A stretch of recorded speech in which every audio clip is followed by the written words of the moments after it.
오늘도 우리 찬양 가운데도 말씀으로 임하시는 우리 하나님의 은혜가 이곳에 가득할 줄 믿습니다.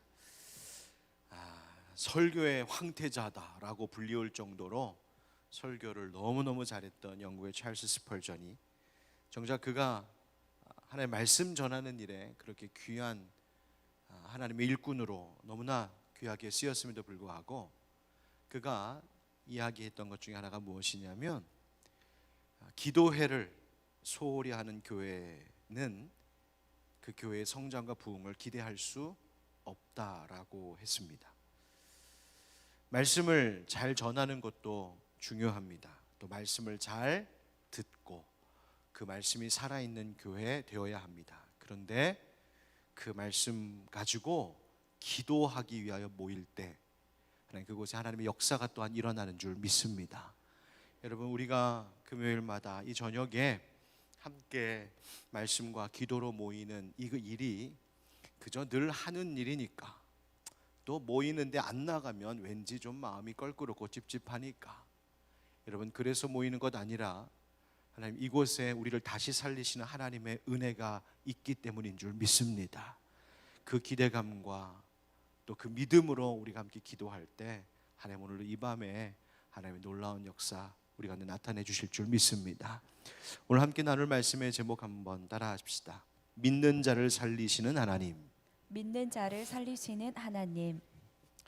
잠언의 말씀 가운데 제가 참 좋아하는 말씀이 있습니다. 잠언 4장 23절 말씀인데요, 모든 지킬 만한 것 중에 더욱 네 마음을 지키라. 생명의 근원이 이에서 남이니라. 아멘. 하나님께서 마음을 잘 지키라고 우리에게 말씀하십니다. 그러면서 하시는 말씀이 모든 지킬 만한 것 중에 더욱 네 마음을 지키라 하십니다. 모든 지킬 만한 것 중에 더욱이라는 이 앞에 구절이 붙은 의미가 무엇일까? 여러 가지로 그 의미를 해석해 봅니다. 우리의 마음을 흔들고 무너지게 하는 공격들이 많으므로 그 모든 것들로부터 너희의 마음을 보호하고 지키라라고 하는 의미입니다.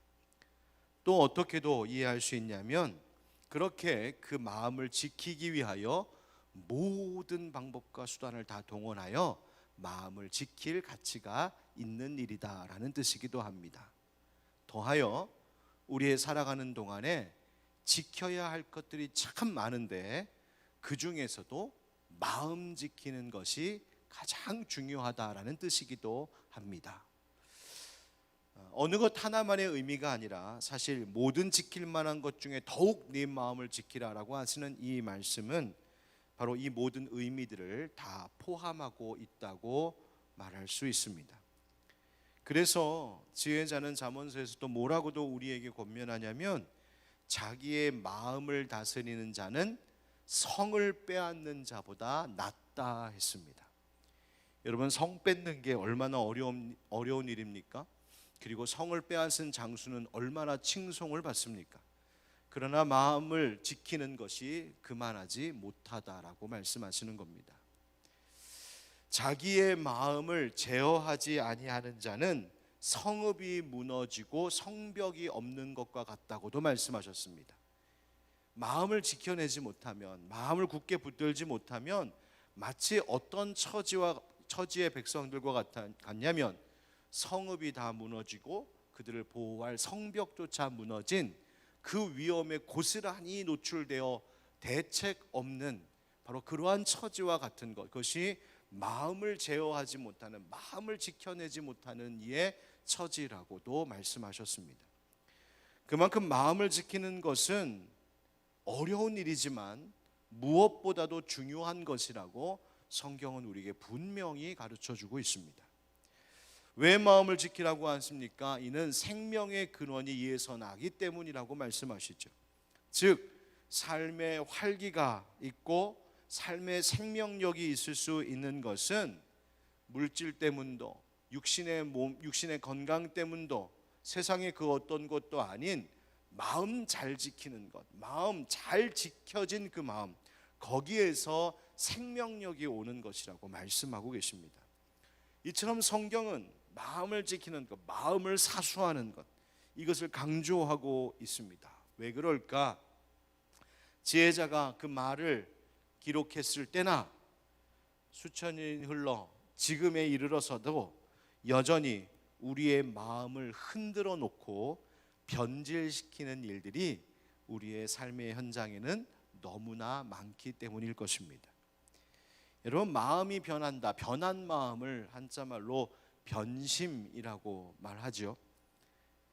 반대로 변함없이 그 마음을 늘 지켜 지니고 있는 그 마음은 항심이라고 이야기합니다. 우리가 항심을 가져야 된다. 흔들리지 않는 늘 그런 마음. 그런 마음의 상태에 대하여서 설명하는 또 다른 한자어들이 있는데 정심이라고 하는 말입니다. 정심이라고 하는 말을 쭉 찾아보니까 정심엔 한자말로 여러 말이 있는데 앞에다가 바를 정자를 써서 정심하면 올곧고 바른 그 마음을 이야기합니다. 그 앞에다가 고들 정자를 딱 쓰면 지조가 굳고 정절을 잘 지키는 마음을 이야기합니다. 그 앞에다가 정할 정자를 쓰면 그 마음이 막 흔들리지 않고 차분히 가라앉아 그 어떤 한 가지에 딱 정해진 확실한 마음을 이야기합니다. 하나님에 대하여서 우리가 이 정심을 항심으로 가져야 되는데 이 세 가지 다 통하는 이야기 같습니다. 하나님께서 기뻐하시는 하나님의 법을 올바르게 따르는 마음을 지켜야 합니다. 정심. 또 세상을 향하여서 자꾸만 우리의 마음이 흔들려 변심하지 말고 오직 하나님을 향한 정절을 지키는 그 지조가 있는 하나님을 향한 정심도 있어야 합니다. 그리고 풍랑이는 이 세상살이 속에서 수많은 것들이 우리를 가르치고 유혹하고 우리의 마음을 빼앗아가려고 할 때에도 정할 정자 정심, 하나님께서 우리에게 주신 확실한 마음을 가지고 하나님께만 마음을 정한, 나는 모든 상황 속에서 나는 하나님께 내 마음을 확정하였습니다 라고 하는 바로 그 시인의 고백과 같이 우리도 그 정심을 가져야 되겠다라고 하는 겁니다. 중요한 것은 바로 이처럼 우리의 마음이 하나님께 대하여 변심하지 말아야 한다라는 것이죠. 여러분, 우리가 이 마음을 지켜낼 수 있는 것은 어떤 것에 근거한 것일까? 여러분, 우리의 마음을 향한 마음, 우리의 마음을 우리를 향한 하나님의 마음을 한번 생각해 보면, 우리가 하나님을 향하여서 막 변하고 흔들릴 때에도 우리를 향한 하나님의 마음은 변치 않으십니다. 히브리서 기자도 그래서 히브리서 6장에서 이렇게 말하고 있어요. 하나님은 약속을 기업으로 받는 자들에게 그 뜻이 변하지 아니함을 충분히 나타내시려고 그 일을 맹세로 보증하셨나니 이는 하나님이 거짓말을 하실 수 없는 이 두 가지 변하지 못할 사실로 말미암아, 여기서 두 가지 변하지 못할 사실이란 하나님께서 우리에게 하신 약속과 맹세, 이 두 가지를 이야기하는 거예요. 그 일로 말미암아 앞에 있는 소망을 얻으려고 피난처를 찾은 우리에게 큰 안위를 받게 하려 하십니다. 우리가 이 소망을 가지고 있는 것은 영혼의 닷 같아서 튼튼하고 견고하여 휘장 안에 들어가나니 그리로 앞서가신 예수께서 멜기세덱의 반차를 따라 영원히 대제사장이 되어 우리를 위하여 들어가셨느니라. 아멘. 즉 하나님께서 우리에게 주신 그 약속과 맹세가 변치 않으시니 거기에 뿌리를 두고 거기에 소망을 두고 있는 한 우리의 마음을 그때 지켜낼 수 있는 것이라고 이야기합니다. 그래서 방금 읽었었던 히브리서 말씀의 19절의 표현과 같이 변치 않으시는 하나님께 소망을 두며 살아가는 그 확정된 정심을 가지고 살아가는 인생은 그것이 마치 영혼의 닷 같아서 튼튼하고 견고한 그러한 믿음의 삶을 살아가는 것임을 이야기하고 있죠. 여러분, 하나님의 우리를 향하신 그 사랑과 마음은 변하지 않는 마음인 줄 믿습니다. 그래서 찬송가 214장에도 뭐라고 우리가 찬송합니까? 변찮는 주님의 사랑과 거룩한 보혈의 공로를 우리 다 찬양을 합시다. 주님을 만나볼 때까지. 변찮는 주님의 사랑. 여러분, 하나님의 그 약속과 맹세, 하나님의 사랑이 변하지 않는다는 이 확실한 사실이 찬송가에서도 노래하는 것처럼 어디에 그 확실한 마음이 나타나는가 보았더니 바로 예수 십자가 그 거룩한 보혈의 공로에 우리를 향하신 하나님의 변하지 않는 마음이 나타나고 있노라고 말하고 있어요. 오늘 우리가 함께 읽은 민수기의 말씀은 바로 그 변하지 않으시는 하나님의 마음이 나타난 예수 십자가 사건의 예표로서의 사건이 바로 오늘 본문의 이야기입니다. 우리가 오늘 민수기 21장 4절부터 함께 말씀을 읽었는데 그 앞에 단락에 보면 1절부터 3절에 짧은 이야기가 하나 있습니다. 이 이야기를 좀 이해하려면 바로 이 민수기 21장 본문의 시점으로부터 38년 전으로 좀 거슬러 올라가야 됩니다. 무슨 일이 있었습니까? 38년 전에 바로 이스라엘 백성들이 가데스 바네아에서 그 하나님이 약속하신 가나안 땅을 정탐한 후에 하나님께서 그 땅을 주시겠다라고 하는 약속을 믿지 못하고 오히려 거역하여 우리는 못합니다, 못 갑니다, 무섭습니다, 두렵습니다, 그렇게 나약해졌던 그 믿음 없었던 모습 때문에 이스라엘 백성들이 가나안 땅에 들어갈 수 없게 된 일이 있었죠. 모세가 하나님의 이와 같이 이제 너희들이 지금 들어가지 못할 것에 대해서 말씀하셨음을 이스라엘 백성들에게 전하자 그때서야 이스라엘 백성들은 후회하고 슬퍼했습니다. 그래서 정작 10명의 정탐꾼들이 우리는 그들 앞에 메뚜기 같습니다 하면서 우리는 못합니다 라고 해서 백성들이 다 원망하고 우리는 못합니다 하면서 모세를 원망했을 때는 언제고, 그 다음날 바로 이스라엘 백성들이 어떻게 하냐면 아침 일찍 자기들의 힘으로 가나안 땅 한번 그제서야 들어가 보겠다고 산에 올라간 일이 있었습니다. 모세가 뭐라고 말렸냐면 너희들이 이제 와서 어제는 그렇게 불신해놓고 너희들이 이제 와서 고집대로 너희들 마음대로 가나안 땅 들어간다고 해봐야 소용없다, 형통하지 못할 것이다 라고 경고합니다. 뭐라고 말하냐면 너희가 여호와를 배반하였으니 여호와께서 너희와 함께하지 아니하시리라 그랬어요. 그런데 그 다음 나오는 말이 그러나 그들이 그래도 산 꼭대기로 올라갔고 이렇게 되어 있습니다. 그러니까 하나님께서 못 가신다 했으면 하나님께서 이렇게 정하셨구나 하면서 회개하며 하나님의 뜻을 따라야 되는데 이제 와서야 자기들 고집대로 올라가 보겠다고 해버린 거예요. 그 결과 가나안 사람들이 내려와서 이 쳐들어오는 이스라엘 백성들을 무찌르고 결국 이스라엘 백성들은 완패하게 됩니다. 그게 38년 전의 이야기예요. 그때 이스라엘 백성들이 패하여서 이르게 된 곳이 어디였느냐? 바로 호르마라는 곳이었어요. 호르마라고 하는 이름의 뜻은 패배, 완전히 멸함 이런 뜻이에요. 그러니까 완전히 파멸한 그곳, 바로 그것이 호르마라는 곳이었어요. 자, 그때로부터 38년이 이제 지났습니다. 출애굽 백성들의 세대도 바뀌었습니다. 그런데 그 재출애굽 2세대가 38년 후에 다시 빙글빙글 돌다가 바로 그 땅에 다시 서게 된 것이 민수기 21장 이야기예요. 자, 그런데 이번에는 좀 상황이 달랐습니다. 21장 1절 말씀에 보니까 네겝에 거주하는 가나안 사람 그곳에 아랏의 왕이 첩보를 듣습니다. 어떤 첩보냐? 이스라엘 백성들이 지금 올라오고 있다는 이야기를 딱 듣습니다. 그래서 그 올라오는 그 길에서 몇 사람을 잡았어요. 그런데 그 이스라엘 백성들이 올라온다는 그 길 이름이 뭐냐? 성경에 보니까 아다림이라고 되어 있어요. 아다림의 길. 이 아다림이라고 하는 말의 뜻이 뭐냐면 바로 정탐이라는 뜻인데, 과거에 이스라엘 그 12명의 정탐꾼들이 가나안 땅을 정탐하기 위해 올라갔던 바로 그 길이에요. 지금 그 38년 전과 똑같은 길, 똑같은 땅이었어요. 이스라엘 백성이 또다시 가나안 사람들과 부딪히게 되었습니다.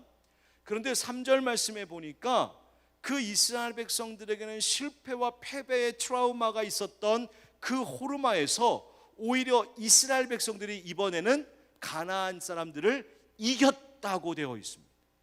여호와께서 가나안 사람들을 그들의 손에 넘기심에라고 말하고 있어요. 하나님께서 가나안 사람들 이스라엘들의 손에 넘기셨다는 거예요. 이기게 하셨다는 거예요. 아니 어떻게 그럴 수 있었을까? 여러분 2절 말씀 2절을 한번 같이 읽어보실까요? 2절 시작.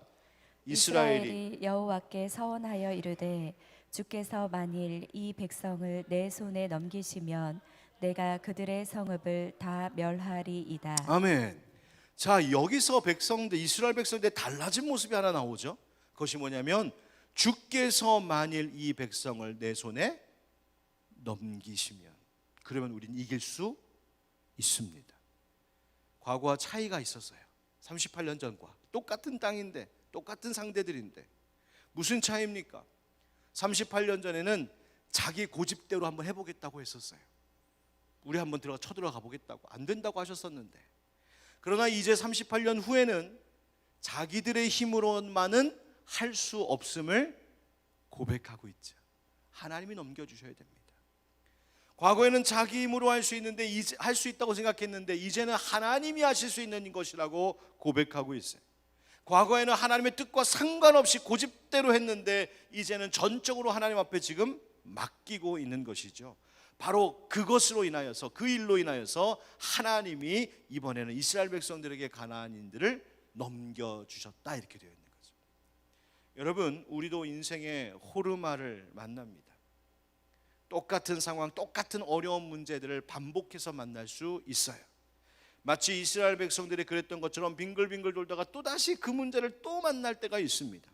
그런데 여러분 똑같은 문제 내 앞에 왔다 할지라도 이번에는 이길 수 있습니다. 내 힘으로 아닙니다.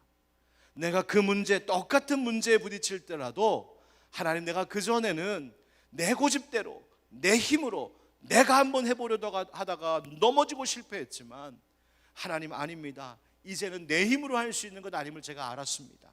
하나님 앞에 맡깁니다. 하나님만 의지합니다. 하나님만이 하실 수 있습니다. 여러분 이 고백을 드림으로 하나님께서 이기게 하시는 것 바로 그것이 믿음입니다. 여러분 하나님께서 이 모든 말들을 듣고 계셨다는 거예요. 주께서 넘기시면 됩니다. 믿음의 말. 여러분 하나님께서 이스라엘 백성들의 목소리를 들으셨다고 3절 말씀해 보니까 여호와께서 이스라엘의 목소리를 들으시고, 여러분 하나님은 우리의 모든 말을 듣고 계신 하나님이심을 잊지 마시길 축복합니다. 이처럼 이스라엘 백성들이 하나님을 향하여서 이 순간만큼은 바른 마음, 바로 그 정심을 가지고 있었어요. 자, 그런데 오늘 읽은 우리 4절부터의 본문 속에서는 이스라엘 백성들의 이 정심, 이 바른 마음이 항심, 즉 변하지 않는 항상 그런 마음으로 지켜졌어야 되는데 순간 또다시 변심해 버립니다. 그것이 바로 이 유명한 놋뱀 사건이 일어난 배경이죠. 오늘 본문 4절 5절에 보니까 이렇게 되어 있습니다. 하나님께 정말 믿음으로 승리했던 이스라엘 백성들인데 4절 5절에 백성이 호르산에서 출발하여 홍해길을 따라 에돔 땅을 우회하려 하였다가 길로 말미암아 백성의 마음이 상하니라. 백성이 하나님과 모세를 향하여 원망하되 어찌하여 우리를 애굽에서 인도해내어 이 광야에서 죽게 하는가. 이곳에는 먹을 것도 없고 물도 없도다. 우리 마음이 이 하찮은 음식을 싫어하노라 하매. 백성들이 길을 돌아가는 것 때문에 마음이 상했다는 거예요. 그래서 마음이 상했다라고 하는 말은 참을 수 없을 만큼 마음이 조급해졌다는 거예요. 하나님의 때가 있는데, 하나님의 계획이 있는데, 하나님이 이렇게 길을 우회하게 하신 이유가 있었을 것인데 백성들의 마음이 조급해진 거예요. 견디지 못하는 거예요. 그러다 보니까 온갖 게 다 싫어지는 겁니다. 심지어 하나님께서 아침마다 내려주신 그 만나에 대해서도 뭐라고 말했습니까? 이 하찮은 음식을 싫어하노라. 싫다는 거예요. 하늘에서 내려온 음식, 여러분 이 싫다는 이 말은 가치 없다, 단순히 싫은 정도가 아니라 실증이 났다, 거부한다라는 거예요. 여러분 이스라엘 백성들이 먹을 것이 없어서 배고플 때는요, 하나님이 만나를 처음 그들에게 주셨을 때 뭐라고 했었냐면 꿀처럼 달았다고. 꿀처럼 달았다고. 와, 이게 뭐야? 이게 뭔지 모르겠지만 이게 뭐야? 그 이름 그대로 따서 만나라고 지었다고 되어 있잖아요. 그런데 이제는 실증이 났다는 겁니다. 그래서 하나님 주신 그 은혜의 선물, 하나님은 변하지 않으셨는데 그들의 마음은 변하여서 실증 내기 시작했고 하찮게 여기기 시작했다는 거예요. 여러분 혹시 그런 것 없으세요? 하나님 처음 주셨을 때는 너무 감사하고 기뻤는데 하나님 나에게 이런 은혜를 주시다니, 이런 좋은 것 주시다니 감사합니다. 그런데 세월이 흘러서 이런저런 일 겪고 좀 살만하니까 이제는 그 모든 것이 혹시 하찮게 여겨지고 실증난다 하는 일들 혹시 없으세요? 여러분 회개해야 합니다. 주님 주신 그 마음 변하지 말아야 되는데 이들이 실증내는 마음, 불평하는 마음, 원망하는 마음으로 변심해 버렸어요.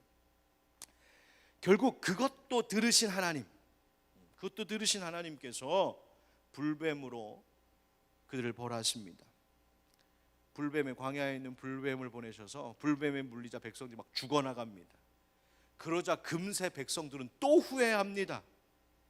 백성들이 뭐라고 모세에게 말하냐면 우리가 여호와와 당신을 향하여 원망함으로 범죄했습니다, 이렇게 말합니다. 변덕이 죽을 듯합니다. 그런데요, 저는 이 말씀 준비하면서 묵상하다가 남보러 뭐라고 할 게 아니다, 그 마음 들더라고요. 여러분 우리가 얼마나 쉽게 마음이 변하는지,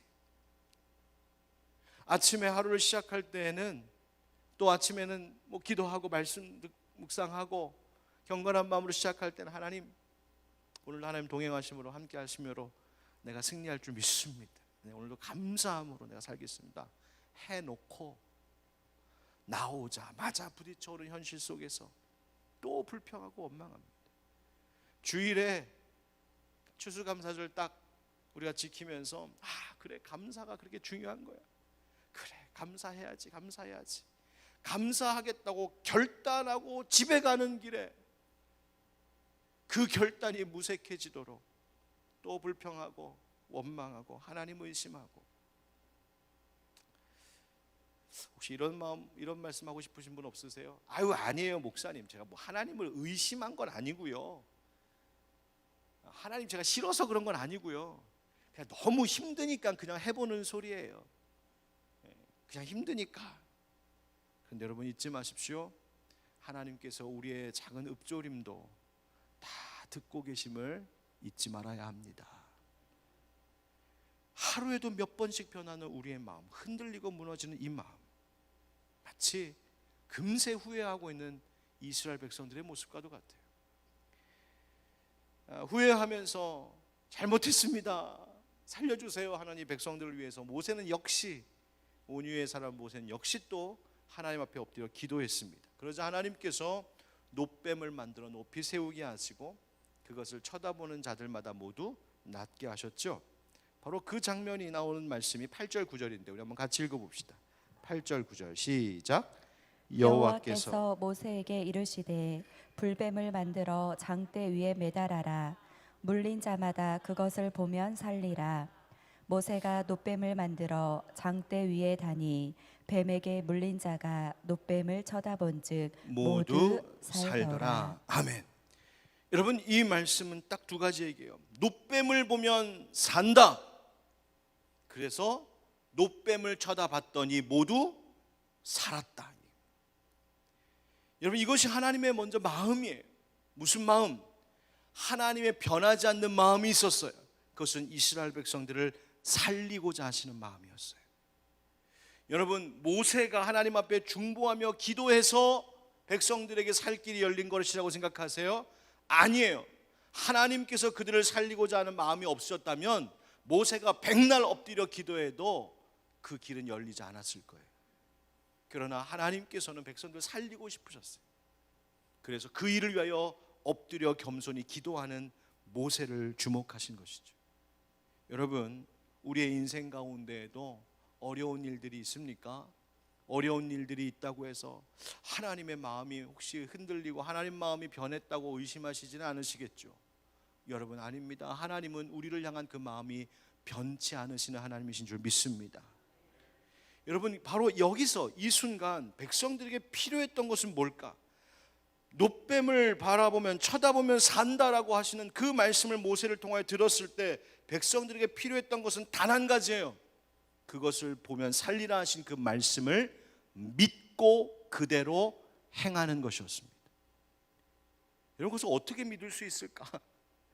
여러분, 방금 전에 뱀에 물려 죽어가고 있잖아요. 그런데 또 뱀을 쳐다보라고? 여러분, 일반적으로 상식적으로 그냥 생각해 보면 이게 무슨 말도 안 되는 이야기야 할 만한 일이에요. 그러나 지금 아파 죽겠는데, 지금 아파서 죽어가는데 무슨 놋뱀이야, 소용없어, 쓸데없어 하는 순간 그 사람의 운명은 끝이에요. 그걸로. 그러나 그 믿을 수 없는 것 같은 말씀이지만 믿고 바라본 자는 살았다 되어 있습니다. 모두 살더라. 여러분, 이 놋뱀이 무엇을 상징하는가 보았더니 요한복음 3장에서 예수님께서 말씀하시기를 이렇게 말씀하셨어요. 요한복음 3장 14절 15절. 모세가 광야에서 뱀을 든 것 같이 인자도 들려야 하리니 이는 그를 믿는 자마다 영생을 얻게 하려 하심이니라. 그리고 그 다음 나오는 말씀이 유명한 요한복음 3장 16절. 하나님이 세상을 이처럼 사랑하사 독생자를 주셨으니, 바로 그 말씀이에요. 바로 이 놋뱀이 높이 달린 이 일은 예수님께서 바로 내가 십자가에 달릴 것을 먼저 보여주신 일이었어. 나도 그렇게 달려야 할 때가 올 거야. 왜? 하나님이 사랑하시는 이 세상, 하나님이 사랑하시는 너희들을 살리기 위하여. 여러분, 뭘 말씀하시는지 우리 금방 이제 알 수 있겠죠? 따라서 어떤 상황 속에서도 비록 지치고 너무 힘든 상황일지라도 오늘도 주님 우리에게 말씀하십니다. 그 떨구었던 고개, 다시 믿음의 고개를 들라고 말씀하십니다. 하나님 믿고 바라보는 자들은 하나님 반드시 살리신다고 말씀하시는 거예요.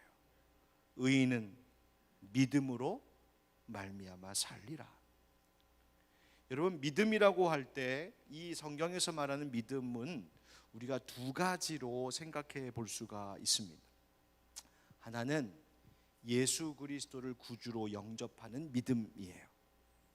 그래서 오직 예수님만이 구원 얻는 유일한 길임을 알고 그 예수님을 나의 구주로, 그분의 십자가의 죽으심과 부활이 바로 나의 죄를 씻기시고 나에게 생명 주시기 위한 사건이었음을 믿음으로 받아들여서 하나님께서 약속하신 그 영생을 얻는, 그 바로 구원 얻는 믿음을 말하죠. 여러분, 예수님 믿으십니까? 아멘. 그 영접하는 거예요. 예수 영접. 그런데 고린도전서 12장에 가면 또 다른 차원의 믿음이 등장합니다. 고린도전서 12장에 가면 성령님께서 교회의 모든 성도들에게 각각 필요한 대로 성령님께서 은사를 주시는데 여러 은사들이 쭉 등장합니다. 그러는데 9절, 10절에 이런 말씀이 있어요. 다른 사람에게는 같은 성령으로 무엇을? 믿음을, 어떤 사람에게는 한 성령으로 병 고치는 은사를, 어떤 사람에게는 능력 행함을 등등 이런 은사들을 성령께서 주신다, 이렇게 되어 있습니다. 여기서 은사, 성령님께서 성도들에게 주시는 여러 은사들 중에 무슨 은사도 있구나 알 수 있냐면, 따라합시다. 믿음의 은사. 믿음의 은사라는 것이 있구나. 방언하는 것만 은사가 아니고 병 고치게 하는 것만 은사가 아니라 믿음도 은사이구나라는 것을 알게 하시죠. 그런데 여기서 말하는 믿음이란 앞서 말했던 그 예수 그리스도를 나의 구주로, 나의 주인으로 영접하는, 즉 구원 얻게 하는 믿음과는 조금 다른 차원의 믿음을 말하고 있다고 보여져요. 물론 그것이 분리된 것은 아닙니다.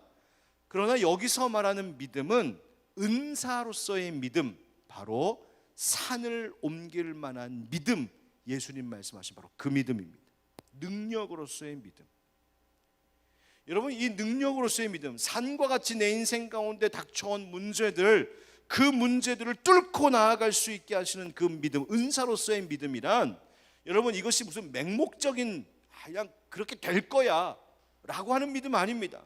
근거 없는 낙관주의도 아닙니다. 뭐 잘 되겠지, 뭐 다 좋게 잘 되겠지, 여러분, 그런 것 아닙니다. 그런 가벼운 믿음이 아니란 말이에요. 여기서 말하는 믿음이란 그 어떤 어려운 현실이 내 눈앞에 닥쳐와서 그 현실이 산과 같이 앞에 떡하니 가로막고 있어서 더 이상 앞길이 보이지 않게 한다 할지라도 그 산과 같은 인생의 문제보다 더 크신 하나님, 내 육신의 눈으로는 보이지 않으나 분명 우리와 함께 하시면서 그 모든 것들을 다스리시는 능력의 하나님이 지금 이 순간에도 나와 함께하고 계심을 바라보는 믿음, 바로 주님을 향한 확신으로서의 믿음, 그것이 은사라고 이야기하고 있어요. 여러분, 바로 어떤 하나님? 앞서도 말씀드린 것처럼 우리를 향한 그 사랑의 마음이 변치 않으시는 하나님, 능력의 하나님이심을 확실히 믿는 그 믿음. 그래서 고린도전서 12장 아까 읽었던 9절 말씀에는 믿음의 은사와 함께 그 10절까지 이어서 무슨 은사를 같이 이야기합니까? 병 고치는 은사, 능력 행하는 은사가 같이 연결되고 있어요. 같은 부류라는 이야기예요. 여러분, 오늘 이 밤에 우리 함께 기도할 때 우리에게 믿음의 은사 주시기를 구하는 이 밤이 되기를 주님 이름으로 축복합니다. 믿음의 은사 구할 때 하나님 주실 줄 믿습니다. 여러분, 우리의 삶에 이 믿음의 능력을 필요로 하는 일들이 얼마나 많습니까? 신앙 문제, 건강 문제, 가정 문제, 자녀 문제, 직장 문제, 진로의 문제. 여러분, 사실 이것 모든 것들이 우리의 마음을 변하게 할 만한, 우리의 마음을 흔들어 놓고 무너지게 할 만한, 변심시킬 만한 수많은 현실의 문제들이 막 닥쳐올 때가 있잖아요. 그러나 사실은 그것은 뒤집어 놓고 이야기하면 이 모든 것들은 다 우리의 믿음의 능력을 필요로 하고 있는 일이라는 사실을 잊지 말아야 됩니다. 여러분, 관점을 바꾸셔야 돼요. 오늘 또 힘든 일 생겼네. 이 문제도 해결이 안 됐는데 또 이런 문제가 나에게 닥쳐왔네. 여러분, 그렇게 생각하지 말고 그 모든 일들을 만날 때마다 이 일은 믿음의 은사, 믿음의 힘을 요구하고 있는 일들이라는 사실을 꼭 기억하시면서 그 마음을 지킬 수 있는 우리가 되기를 주님 이름으로 축복합니다. 그렇다면 오늘 우리가 지켜야 할 그 마음이 무엇인지를 이렇게 정리해 볼 수 있겠죠. 첫째, 오직 하나님만 사랑하고 의지하는 마음을 지키자 하는 것입니다. 하나님밖에 없습니다.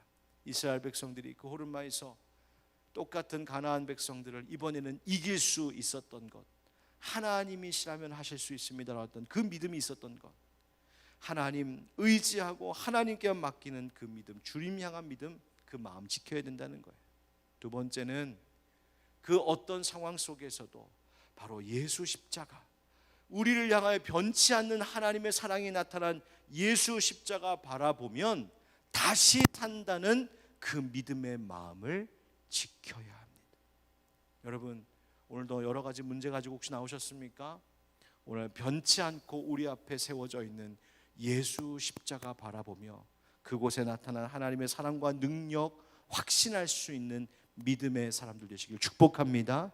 그리고 세 번째, 하나님께서는 항상 우리와 함께하고 계시고 여전히 우리를 살리시기를 원하시는 참 좋으신 하나님이심을 잊지 않는 마음도 가져야 할 것입니다.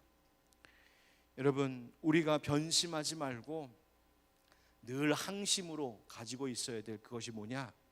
바로 예수 그리스도이십니다. 그분에게서 우리의 마음이 떠나지 말아야 됩니다. 변심하여서 범죄한 우리들이라도 다시 고개 들어 믿음으로 주님 바라보면 언제나 우리를 다시 살리시는 그 하나님의 능력이 우리와 함께함을 믿고, 오늘도 모든 지킬 만한 것 중에 더욱 내 마음을 지키라, 생명의 근원이 이에서 남이니라 하신 그 말씀대로 우리의 마음이 늘 예수 십자가에 붙들려 있는 그 마음 지키는 우리 모두가 되기를 주 예수 그리스도의 이름으로 축원드립니다. 아멘.